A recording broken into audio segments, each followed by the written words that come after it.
Hi, can you all hear me?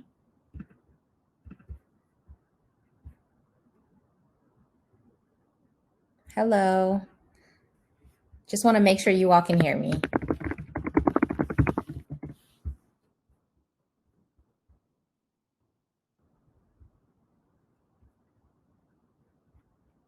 Awesome. Okay.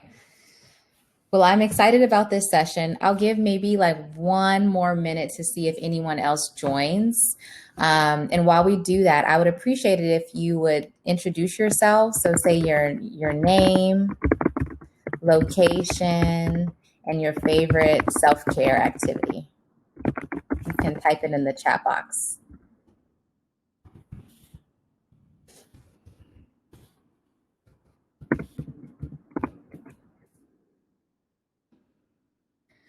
So I can start. My name is Dr. Akilah. I am in Los Angeles. And my favorite self-care activity, it changes, but right now I would say is riding my bike. I'd love to hear who else is in here. So if you wouldn't mind, please put in the chat box what your name is, where you're logging in from, and what your favorite self-care activity is. Wonderful. Looks like we got LaRonda from Oakland. I am a Bay Area native, LaRonda, so it's good to see another Bay Area person here. It looks like you love meditation with your singing bowls. Awesome. Shanita from Arizona. Lovely. Favorite self-care activity is painting. That's awesome. I'm actually about to do a wine and painting holiday party virtually, so I'm excited about that. Hi, Helen from Los Angeles. We are both Angelinos now. Your favorite activity is making beaded jewelry. That sounds awesome. Looks like someone wants to come on the panel. Who am I inviting on the panel right now? Okay. Who else do we have? Hi, Tiana. Oh my gosh. Is that Tiana? The Tiana that I know? Hi. Oh, how lovely. It's so great to see you. I'm glad that you came. There are a couple of other people who are in the session. So please, if you're in the session, introduce yourself. I would love to get to know you. And while we're waiting for just a couple more people and people to introduce themselves, if you could have a journal and a pen, a lot of our session is going to give you some time to really write things down, ask you some questions, reflect on some things, and I want you to make a commitment to yourself. So if you could take a moment to get a pen and paper. And it looks like we have LaShonda from Oakland. So we have a lot of Oakland people there because I know Tiana's from Oakland and you love journaling while listening to music. Lovely. So bring your journal activity out right now. And feel free, LaShonda, during some of the prompts that I give you, if you want to put on music while you write about it, you're welcome to do so. All right, so I'm going to get started now. I have a PowerPoint, so I think my video might kind of go away for a bit and my PowerPoint might come. Bear with me, my technology. I am a millennial, but I'm not that good at technology. Let me see something. Hold on. Not yet. Just going to share my screen. Okay. See if my screen will share.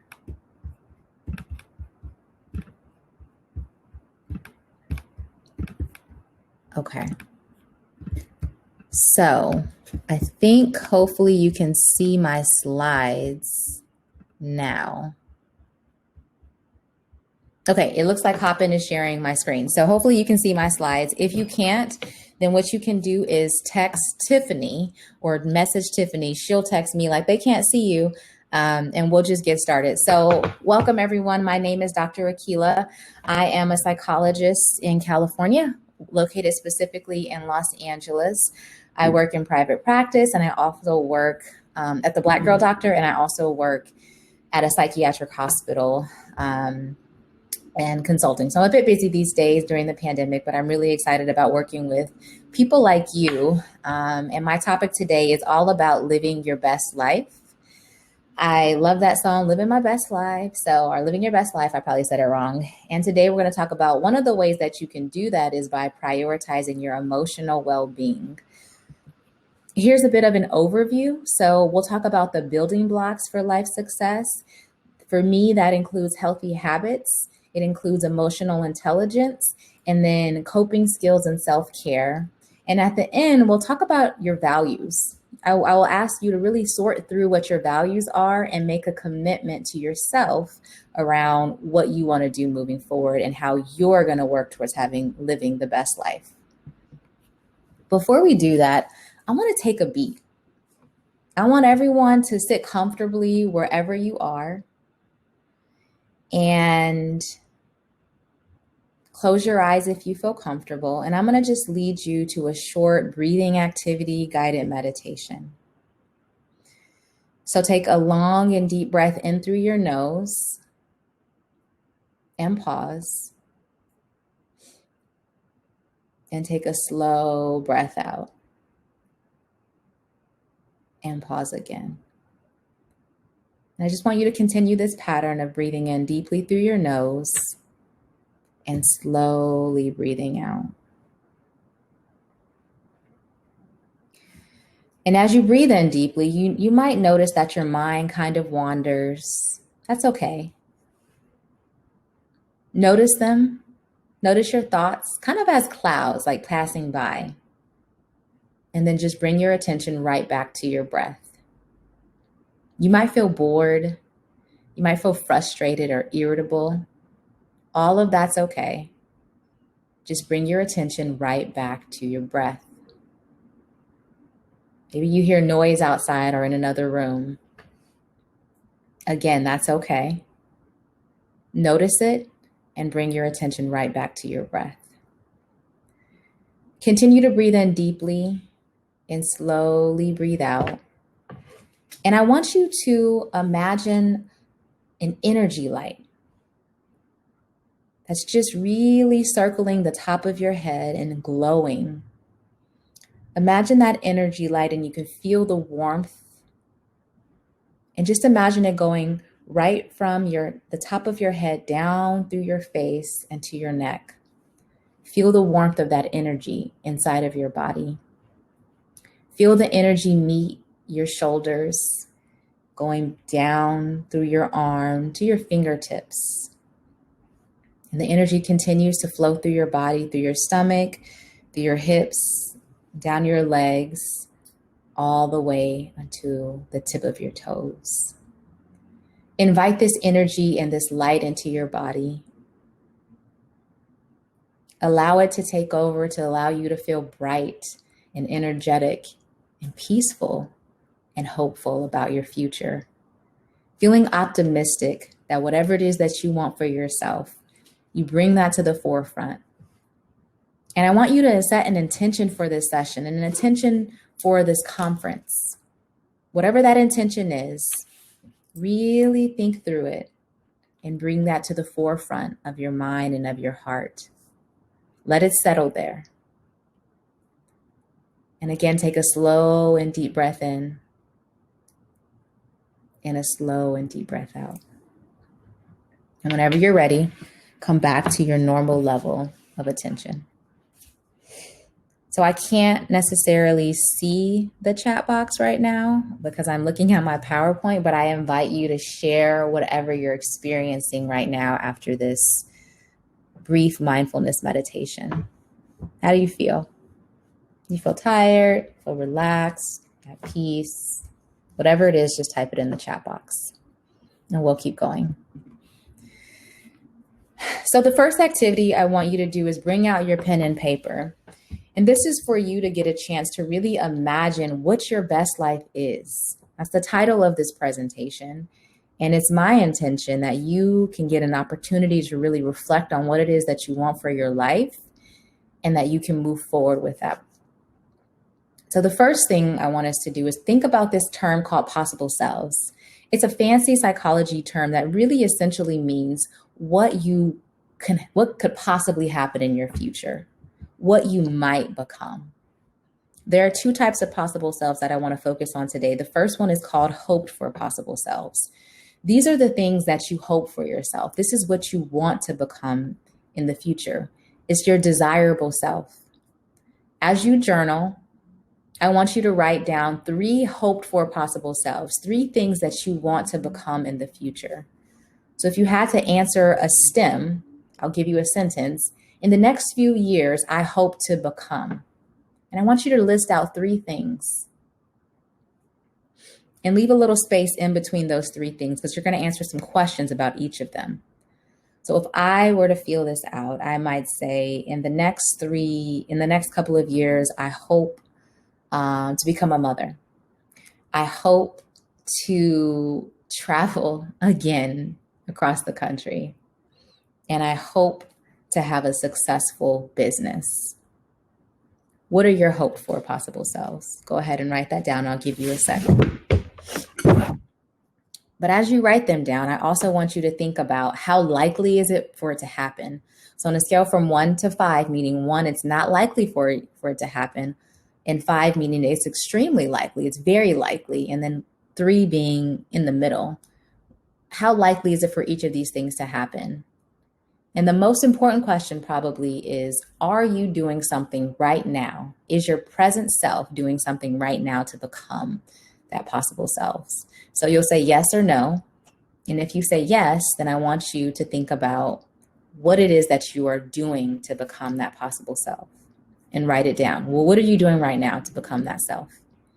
If it's a no, then I want you to write down what you could be doing. And I'm going to give you maybe a minute or 2 to write those down. Play music in your background if you want to.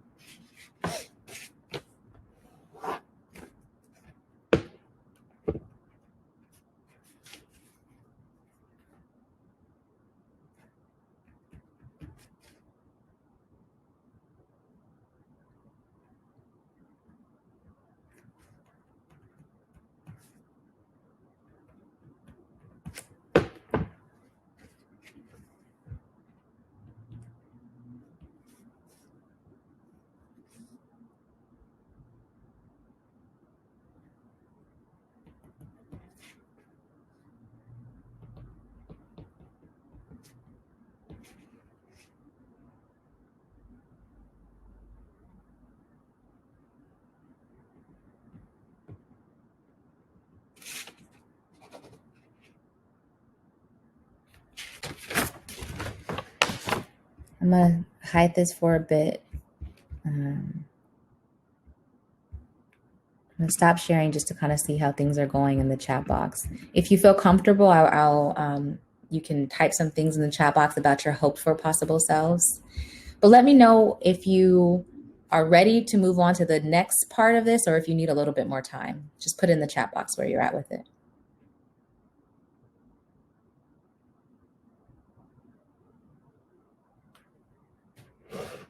Okay, I'll give you another minute.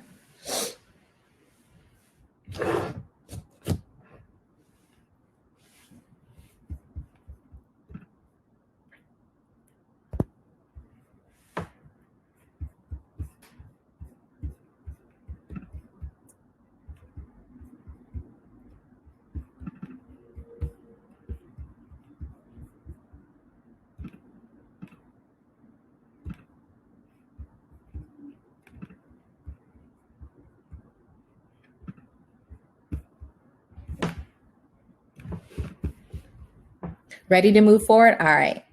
So I'm going to I'm just going to talk to you now because the next part is writing down your feared possible selves. So these are the possible selves that you do not want to happen. You want to avoid them. You hope that this does not happen. Again, it's the same prompt. So in the next few years, I hope to avoid becoming. And I want you to fill in the blank with 3 things. What are the 3 things that you hope to avoid? 3 things that you don't want to happen. And after you write those 3 things that you don't want to happen, then I would like for you to write, how likely is it that this thing would happen that you don't want to happen. So on a scale from 1 to 5, 1 is it's not very likely that my feared possible selves will actually come true. 5 is it's very likely that my feared possible self will come true. And then I want you to answer the question, what are you doing right now? Are you doing anything right now to prevent yourself from becoming your feared possible self? That will either be a yes or a no. If you are doing something to prevent what you don't want to happen, write down what it is you're doing. If you are not doing anything, then I want you to write down something that you could be doing. And now I'm going to just give you a couple minutes to write that down. If you have any questions, type it in the chat box. I'm looking at it right now.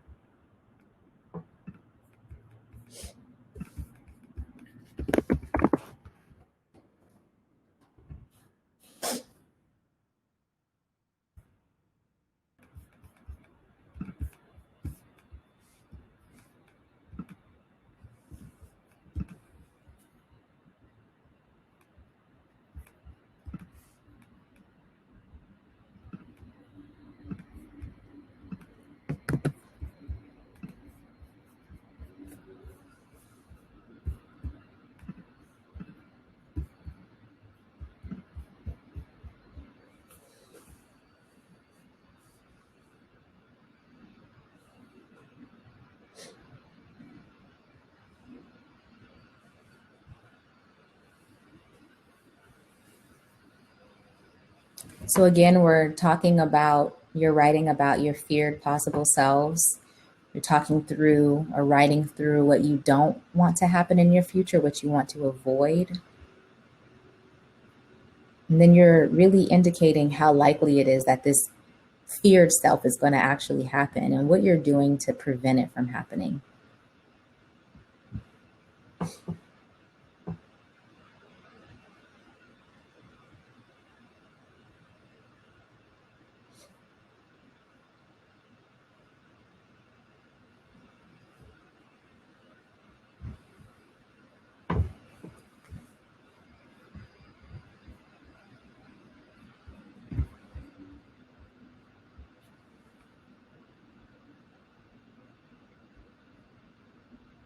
Someone could type in if you need a little bit more time or if you're ready to move forward.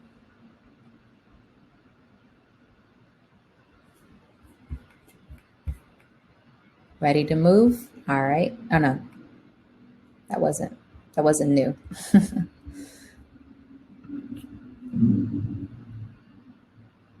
If you just enter, we're doing an activity right now where we're talking about the things that we want for ourselves in the future and the things that we don't want for ourselves in the future.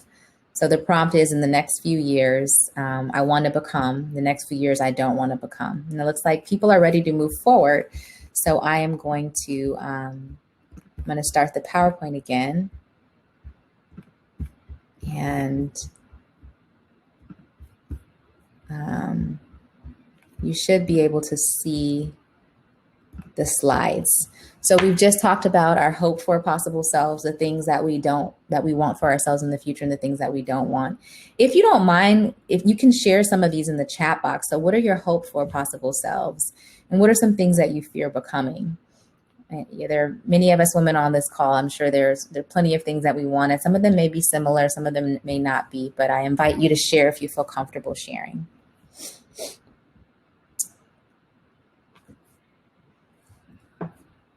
So I'll give the chat box a couple seconds.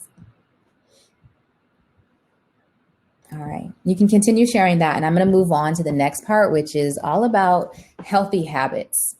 So what do healthy habits mean to you? I want you to take a moment and just write down, what does it mean to have healthy habits? For me, these are my top 4 things that I like to do regularly in order to be living a healthy life. I notice that when I am doing these things, I feel better physically and I feel better emotionally. So the first thing is, I don't know about you, but I need my sleep. I am not the one who can go 4 or 5 hours with sleep and be able to be productive. How many people in here feel like you're a little bit struggling with sleep? If you feel comfortable, type that in. Struggling with sleep, or sleep is my friend if it's your friend. For me, sleep is my friend. Because I like to wake up early in the morning between 5 and 7, depending on the day. That means I have to go to sleep early. I'm kind of like a grandma these days where I can go to sleep. I might get in the bed at 8:30 and then go to sleep at 9. Um, so sleep is important. One of the things that is helpful for sleep if you're struggling is this idea of sleep hygiene. So how you can set up sleep habits that really work for you. Setting up a sleep routine is one of those things that I often encourage when I'm working with people. And that is, what do you do at the end of the night to cue your body, to cue your mind that it's time to kind of start winding down? I'd suggest, if you don't already have a routine, in 30 minutes to an hour before bed, that you do regular things every single night, that you're cueing your body that this is sleep time. For me, I often, at this point, I actually take showers as soon as I get home. I used to do that right before bed, but now I'm taking when I get home. But I'm putting on my pajamas. I go into my room. I close the door. I turn off the lights, and I bought this Hatch timer. It's like an alarm clock, and I turn it on, and essentially the Hatch light comes on, and I start reading a little bit. This is the best. This is me at my best. And then I will turn on the meditation. That's a part of the alarm clock. And then when the meditation goes off, the lights will shut off as well. And then that's kind of what I do for my sleep routine. What do you do for your sleep routine? In addition to that, if you're struggling with sleep, one of the things I encourage people is to really think about your bed as a place for two things: sleep and sex. Otherwise, if you're having problems, what happens in the middle of the night is that your mind is telling you, sure, I could sleep, I could have sex, but I could also be on my phone. I could also call a friend. I could also read a book. If you're having these struggles with sleep, then if you eliminate all the other things, you eliminate all these other options, the only option I have is sleep and sex. And I would also encourage, if you're kind of waking up in the middle of the night, if you're laying in bed for maybe 20 minutes and you're still not falling asleep, try to get out of the bed and take a little bit of time. Like, don't get on your phone though. Maybe do something kind of boring with low lighting still, reading something outside of your bed, or maybe drawing or writing, and see if that can make you feel more sleepy. Then you go back to your bed and go back to sleep if that's helpful. And I also encourage, if people are having sleep problems, you might check in with your medical doctor, maybe your PCP, and perhaps there might be, some medical condition that's impacting that. Sometimes sleep is disturbed by mental health conditions too, so be mindful that you might seek out professional support if that's something that's an issue for you. Eating healthy is also extremely important. Drinking water and just eating what's right for your body, and being mindful of how your body feels based on what you eat. This last year, I've completely had to really change my diet because I started to notice that what I eat was affecting me. Physical activity. So I know we're in the pandemic, and for various people on this call may be in different places. If you're in California, the Bay Area, or Los Angeles, we're on another shutdown. So a lot of the fun things that we usually do have been kind of taken away from us in order to keep us safe. So I also encourage, despite being at home a lot more, being physically active. If it's comfortable or if it's safe to do that, getting outdoors in a safe way. If you're not going to be able to get outdoors as much, using your home as your gym, whatever that is, getting your body active. The next piece of that is rest and relaxation. So sleep is one thing, but really rest and relaxing is important. I don't know about you, but for, a lot of boss women, and that's what I like to call us, boss women, we struggle with this. It's this idea that we think we got to be productive. We're used to getting things done, but we also need to rest and relax. And doing nothing is something that is probably also important for your success. So you might notice that you're feeling tired, fatigued, or you're having difficulties with concentration or not able to produce. It may mean that you just need to relax and give yourself some time to rest. I encourage each of you to schedule rest and relaxation every day in your life. All of these things I encourage you to do every day. And I think it can be as simple as even just breathing. So the breathing activity that we did at the top of the hour, the reason why I did it is because our breath is like the singular thing that we always have with us. That's our body's natural way of relaxing ourselves. You can tap into that no matter where you are, whether you're in your bed and you can't sleep, whether you're in a Zoom meeting that's annoying and boring, whether you're in an argument with a partner, whether you're outside somewhere really stressed. No matter where you are, you have your breath. And I encourage you to use it. The next piece is all about emotional intelligence. And this is really your capacity, your ability to be aware of your emotions, to be able to control your emotions, and to express your emotions in a healthy way. It allows you to handle interpersonal relationships with good judgment and do so empathetically. So I'll say it again. Emotional intelligence is your capacity to be aware of your emotions, to control your emotions, and to express your emotions in a healthy way, and to be able to handle interpersonal relationships with good judgment and empathetically.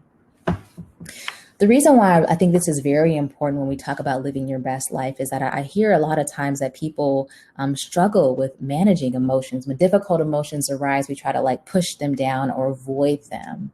But what happens is that when your emotions pile up and you don't express them, it's kind of like a pressure cooker. If you have a lid on a steaming pot, the pressure will hit up against that, and eventually, it's going to want to boil over. So what happens with our emotions is if we cap them up too much, they might come out in ways that we can't control. So I encourage people to really think about the importance of our emotions.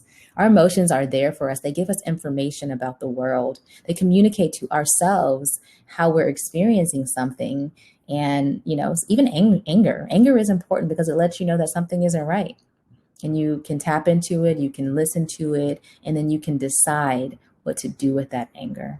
So I encourage people to sit with their emotions when you experience something. Just allow yourself to acknowledge that you're experiencing it and to tap in to identify what that emotion is, and allow yourself to consider what might be contributing to that, and to think before you completely react to it. And sometimes you don't have to do anything with an emotion. I know that there are a lot of uncomfortable emotions like anger or sadness that we want to get rid of. Sometimes the whole point is just to really sit with it and tolerate it for a bit. Not asking you to live in sadness, for example, but sadness is a part of life. And so being able to experience it and sit with it without living in it can be helpful. The other way that I like to think about emotions is this idea of surfing the wave, kind of riding with the waves. They go up, they go down. That's the same thing that will happen with our emotions. They wax, they wane, they go up, they go down, they go left, they go right. We can anticipate to ourselves that our emotions will change.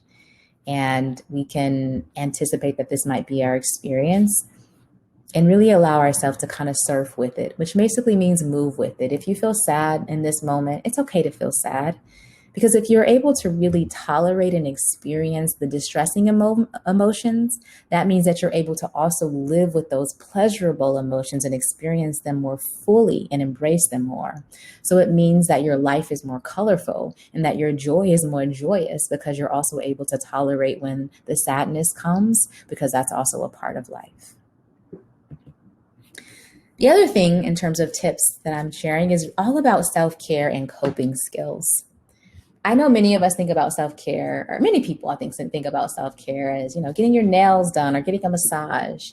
That is one facet of self-care, and it's fun and it's lovely. I enjoy it a lot. I also want you to consider that self-care is really what the name is. It is taking care of yourself. And this is something that we do daily, not just, monthly I go on this wellness retreat. That's wonderful. And also, what are you going to do on the daily? It's really the little things that add up when it comes to self-care. So taking a shower is self-care. Taking a bath is self-care. You can light a candle. That could be self-care. Advocating for your needs and expressing your feelings can also be self-care.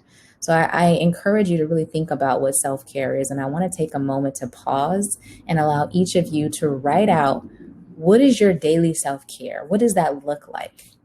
If you're feeling like it's not really the best right now, then I want you to commit to something today. What are you going to do every day?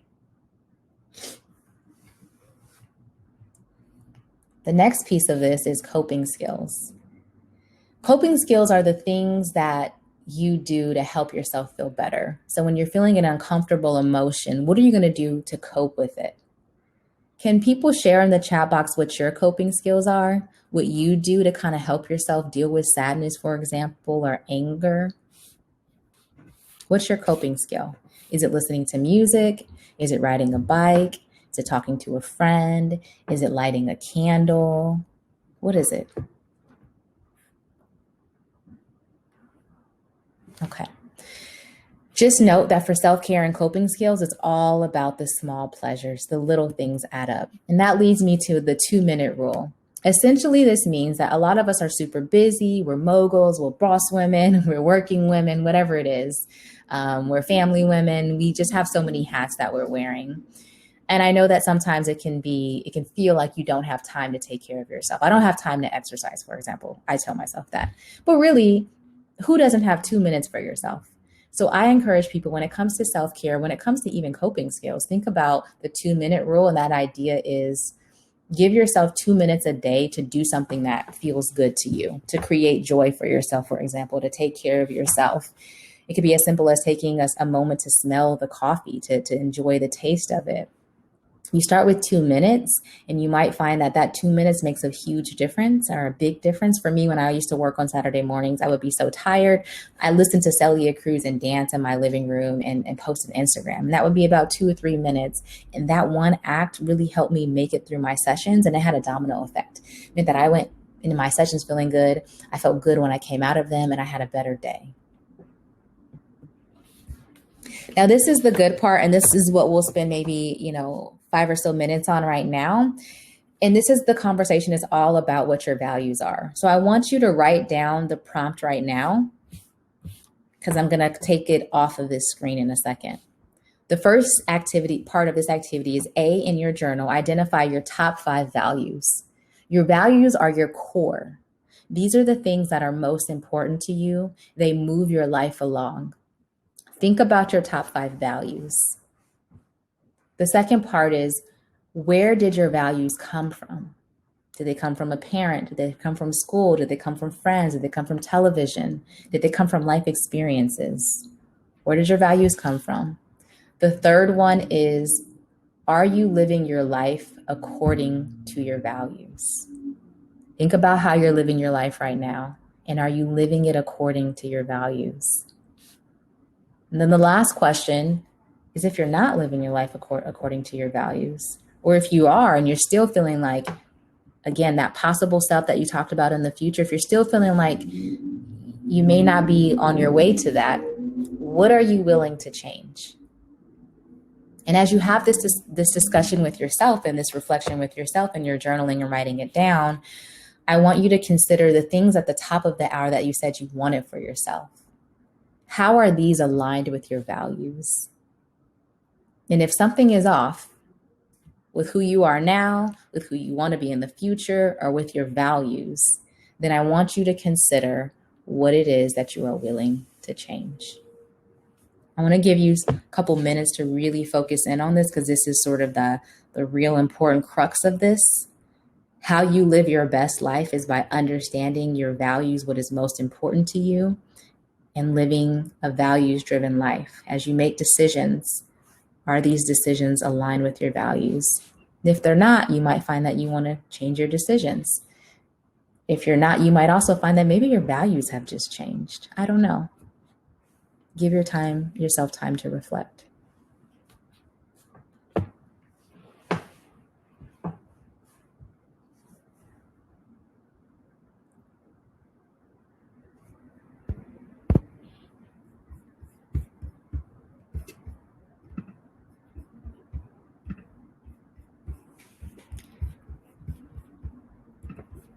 If this is helpful for you, there's a values card sort that I will put. There's a link that I just put into the chat box. It's like a values card sort, and they have a list of a bunch of values. If this helps you, what you can do is go through that list. It would probably take you more than the 5 or so minutes we have slotted for this activity, so you might continue this activity later, but it helps give you ideas of what different values are. So for example, one of my values that is really important to me is honesty. Another value that I have that's really important to me is spirituality. It's God's will. But I also value wealth, and I value achievement. I value autonomy. So think about the things that are really important to you. If you need a little bit of help, use that link over there. And again, write down the questions, answers to the questions. I'll say them again. Identify your top 5 values. Where did your values come from? Are you living your life according to your values? This is 3. And what are you willing to change? I also want you to consider what your life is like now, what your possible selves are, the things that you want for yourselves or your hoped for possible selves, and where your values are. Where do they all align? Where do they all connect? If there's not a connection, again, potentially you're not living life accordingly. So what are you willing to change?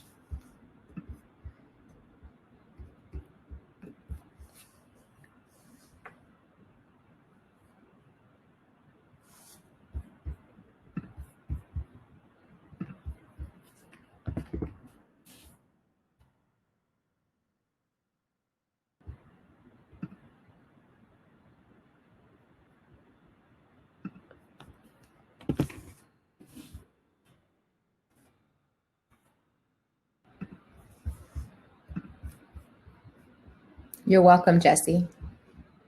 I hope that helps.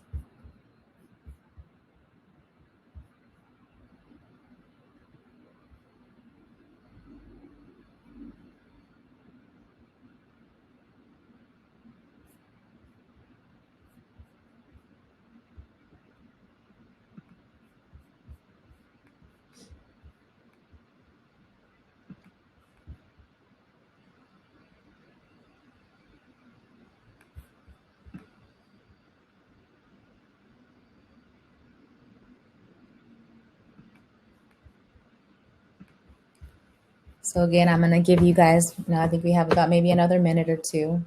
This activity may take a little time, so please, again, think about your values.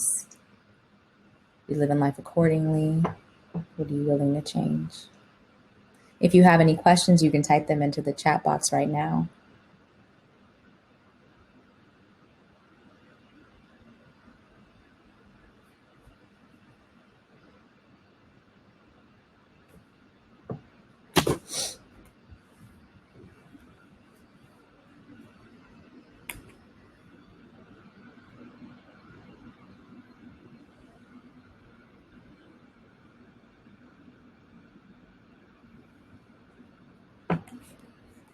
Let me know where you're at with the activity. Are you still needing more time?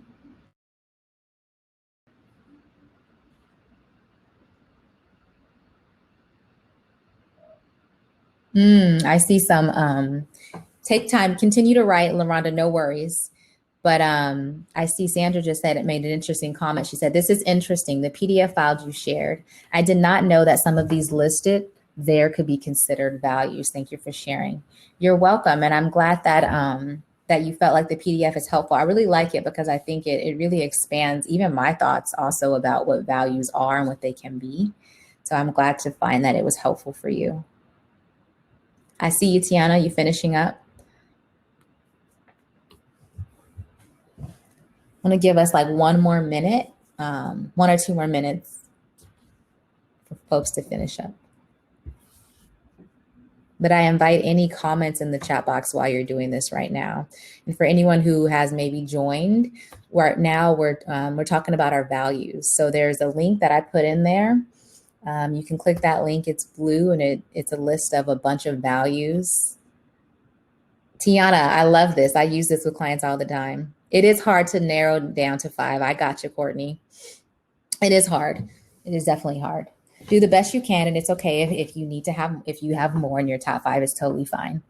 But again, if you're new, we're just talking about our values, what's important to us, using that PDF as a help. The other piece of this is that we are writing down where our values came from, whether they came from family, from friends.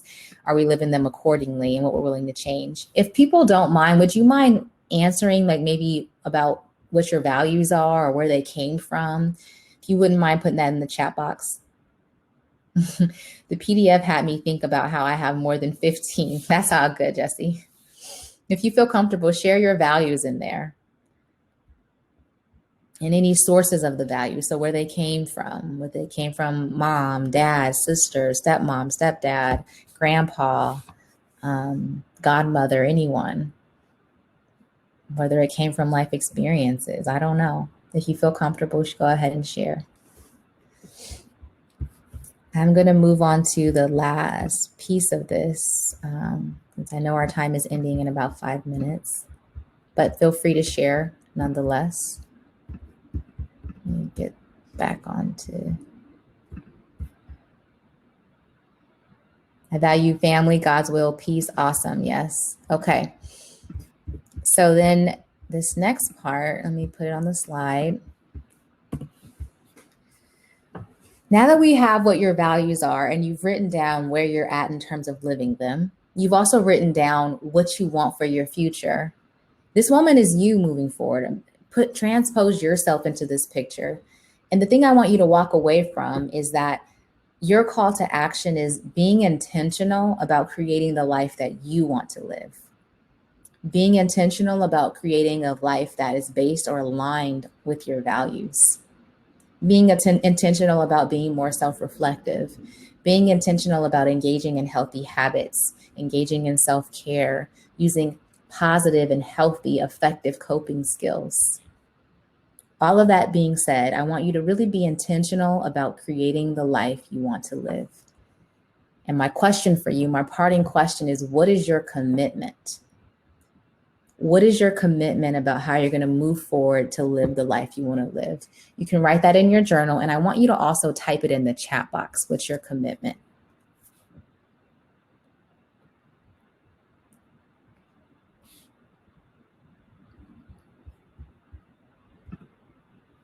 What's your commitment? Go ahead. Yeah, I see people typing. Lovely. Please let me know what your commitment is.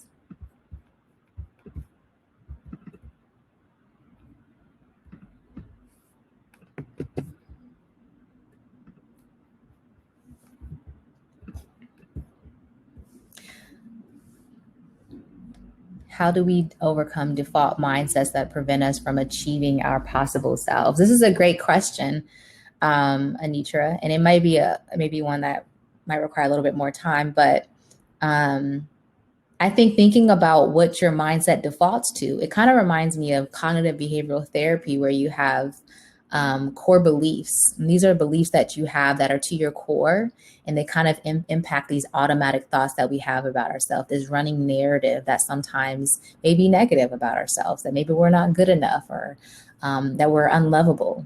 There are a bunch of other types of core beliefs. So whatever your default mindset is, it might be a core belief, or it may be a faulty assumption that you always go to, a belief about yourself.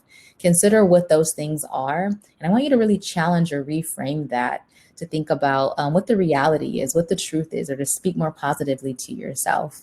The other thing is, I want you to write down the barriers. What is preventing you from success? Write down those things and potentially follow through with some of those healthy habits.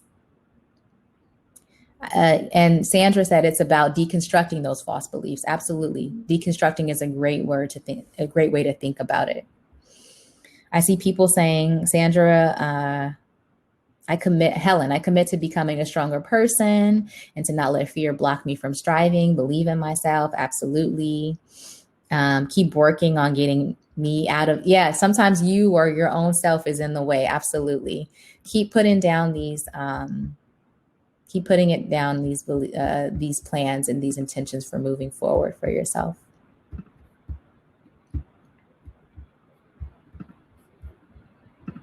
Any other commitments that you have that you want to share?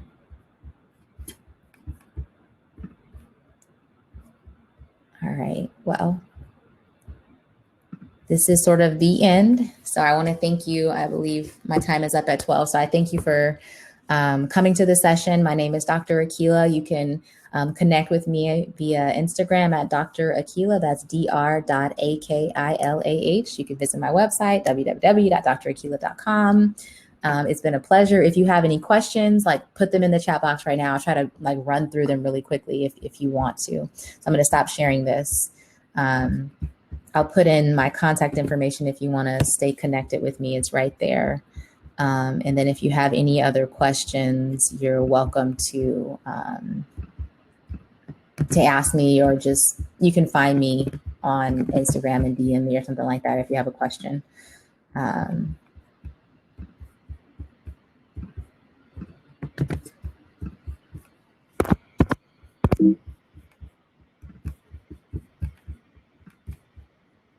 Do I see any questions? No? Alrighty. Thank you, Tiana. It was great seeing you. Thank you, everyone. It was really great seeing you. Sandra is saying, get into the habit of asking yourself, does this support the life I'm trying to create? I love that, Sandra. You can definitely do that. And do that regularly. And if it doesn't, be intentional about doing the thing that creates the life that you want to make. So some of this is about intentionality, which is why I use the word intentional. It's definitely about doing. You may not feel like doing the thing that you know you need to do, but do it anyway. You may not feel like doing any self-care activities. You may not feel like taking a shower. You may not feel like going outside. Do it anyway. It was great seeing you. All right. Thank you all. Enjoy the rest of the conference.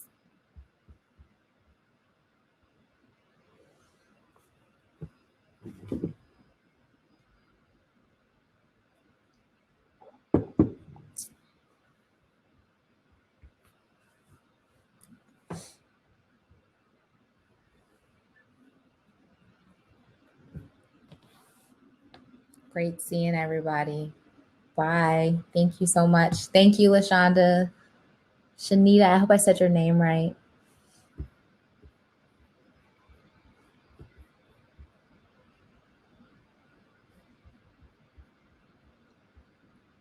I think now is the expo is happening. So if you want to move over to the expo, that's where everyone is going to congregate.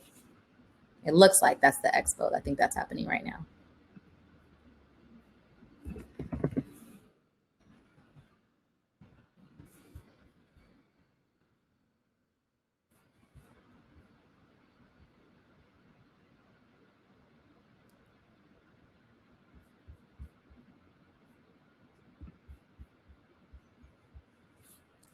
Y'all can hop over to the expo, or you can go into networking as well, but it looks like people are over there.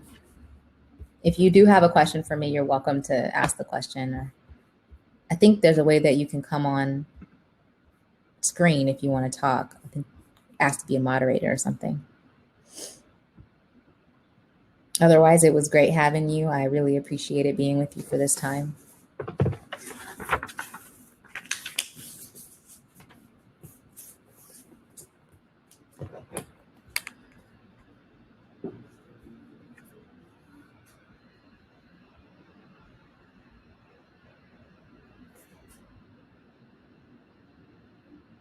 Thank y'all. All right, I'm going to leave this room and head over to the expo now.